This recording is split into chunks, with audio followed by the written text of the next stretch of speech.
வணக்கம் friends. டிஎன்பிஎஸ்சியில் previous இயரில் கேட்ட முக்கியமான ஒரு 2 சைக்காலஜி உளவியல் கேள்விகளை பார்க்கலாம். ஸோ முதல்ல பார்த்திங்க அப்படின்னா இது நம்ம பார்க்க போகிற 2மே பார்த்திங்க அப்படின்னா விடுபட்ட எழுத்தை காண்க அந்த பகுதியிலேருந்து பார்க்க போகிறோம். அதில் முதல் சம் பார்த்திங்க அப்படின்னா ஒரு மெத்தடில் கொடுத்துருப்பாங்க. 2வது சம் பார்த்திங்கன்னா இன்னொரு மெத்தடில் பார்க்க போகிறோம். ஸோ முதல் சம் பார்க்கலாங்களா? ஸோ கொஸ்டின் பாருங்கள்.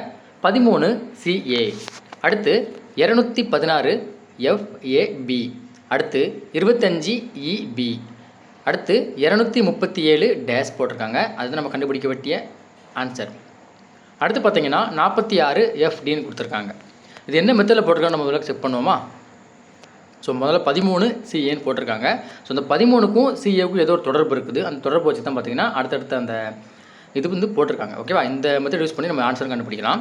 முதல்ல 13 CA, அதுக்கு டிஃப்ரெண்ட் இருக்குது. அதுக்கு நான் கீழே கண்டுபிடிக்கிறேன் ABCD அப்படிங்கிறத கொடுத்துருக்குறேன்.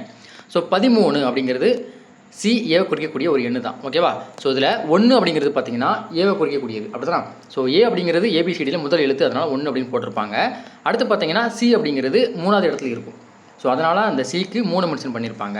அதை அப்படி திருப்பி போட்டிருப்பாங்க. 13 அப்படிங்கிறது பார்த்தீங்கன்னா 1 அப்படிங்கிறது A, 3ங்கிறது பார்த்தீங்கன்னா C, அப்படி தானே? ஸோ அங்கே ACன்னு போடாமல் CAன்னு சொல்லி ரிவர்ஸில் போட்டிருப்பாங்க. இந்த மெத்தட் யூஸ் பண்ணி தான் பார்த்தீங்கன்னா அடுத்தடுத்து அந்த தொடர்புகள் போட்டிருப்பாங்க. எப்படின்னு செக் பண்ணிக்கோங்க. அடுத்து பாருங்கள் 216 FAB. ஸோ 216 அப்படிங்கிறது 2 அப்படிங்கிறது குறிக்கக்கூடியது பார்த்தீங்கன்னா B, அப்படி தானே? ஸோ Bயை பார்த்தீங்கன்னா லாஸ்ட்டாக போட்டிருக்காங்களா? ஸோ அதாவது நம்பரை ஆர்டராக கொடுத்துட்டு எழுத்துக்களை இடமாற்றி போட்டிருப்பாங்க. அதாவது இந்த இடத்துல பண்ணியிருப்பாங்க. ஸோ 1 அப்படிங்கிறது A, 2வது இடத்துல A இருக்குதா? அடுத்து 6 அப்படிங்கிறது பார்த்தீங்கன்னா Fஐ குறிக்கக்கூடியது. ஸோ அதை ஃபஸ்ட்டு போட்டிருப்பாங்க. அடுத்து 25 EBன்னு இருக்கு இல்லையா? அதை பாருங்கள். ஸோ 2 அப்படிங்கிறது பார்த்தீங்கன்னா Bயை குறிக்கக்கூடியது, அப்படி தானே? So B.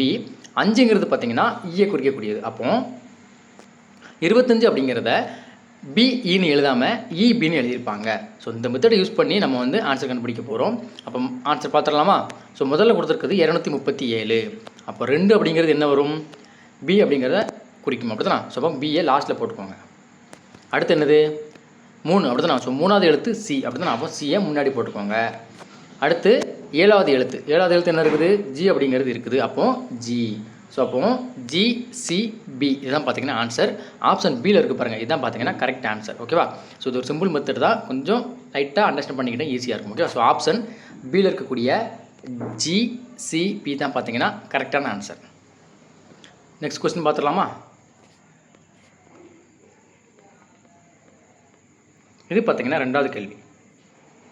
BDF HJL dash CBXன்னு கொடுத்துருக்காங்க. ஸோ இதில் விடுபட்ட இடத்த நம்ம நிரப்பணும். முதல்ல BDF எப்படி கண்டுபிடிக்கலாங்களா? ஸோ B அப்படிங்கிறது 2வது எழுத்தாக இருக்குது. அடுத்து என்ன இருக்குது? D. அப்போது ஒரு லெட்டர் விட்டு D மென்ஷன் பண்ணியிருக்காங்க. அடுத்து என்னது? F. ஒரு லெட்டர் விட்டு F மென்ஷன் பண்ணியிருக்காங்க. ஸோ அப்போது BDF அப்படின்னு எப்படி வந்துச்சுன்னு பார்த்தீங்கன்னா Bயில் ஸ்டார்ட் பண்ணியிருக்காங்க. ஸோ C விட்டுட்டு Dயை, அடுத்து Eயை விட்டுட்டு F, அடுத்து H வந்துருக்குது. அப்போ Gயை விடணும், அப்படி தானே? ஸோ முதல்ல Aவை விட்டுட்டாங்க. B ஒரு எழுத்து விட்டு D, ஒரு எழுத்து விட்டு F, BDFன்னு மென்ஷன் பண்ணிட்டாங்க, அப்படி தானே? ஸோ அடுத்து ஒரு லெட்டர் விட்டு H போட்டிருக்காங்க. ஸோ H, Gயை விட்டுட்டாங்கப்பா, H போட்டிருக்காங்க. ஓகேவா? ஸோ H ஒரு லெட்டர் விட்டு என்னது? J அப்படிங்கிறத மென்ஷன் பண்ணியிருப்பாங்க. ஒரு லெட்டர் K விட்டுட்டு L அப்படிங்கிறத மென்ஷன் பண்ணியிருப்பாங்க. அப்போ 2வது இருக்கிறது என்னது? HJL மென்ஷன் பண்ணியிருப்பாங்க. அடுத்து அதே மாதிரி ஒரு லெட்டர் விட்டுரும். H வரைக்கும் L வரைக்கும் முடிஞ்சிருக்கு. Lக்கு ஒரு லெட்டர் விட்டுருங்க. ஒரு லெட்டர் விட்டால் N அப்படிங்கிறது வரும், அப்படி தானே? ஸோ அப்போ என்ன முதல்ல வச்சுக்கணும், அப்படி தான் நமக்கு ஆன்சர் கண்டுபிடிக்கிறது இதுதான். என்ன முதல்ல வச்சுக்கோங்க. என்ன முதல்ல வச்சுக்கிட்டிங்கன்னா ஒரு லெட்டர் விடணும், அப்படி தானே? So N. அடுத்து பார்த்தீங்கன்னா ஒரு லெட்டர் விட்டிங்கன்னா என்ன வரும்? P அப்படிங்கிறது கிடைக்கும், அப்படி தானே? N O விட்டுட்டு P மென்ஷன் பண்ணிக்கோங்க, P.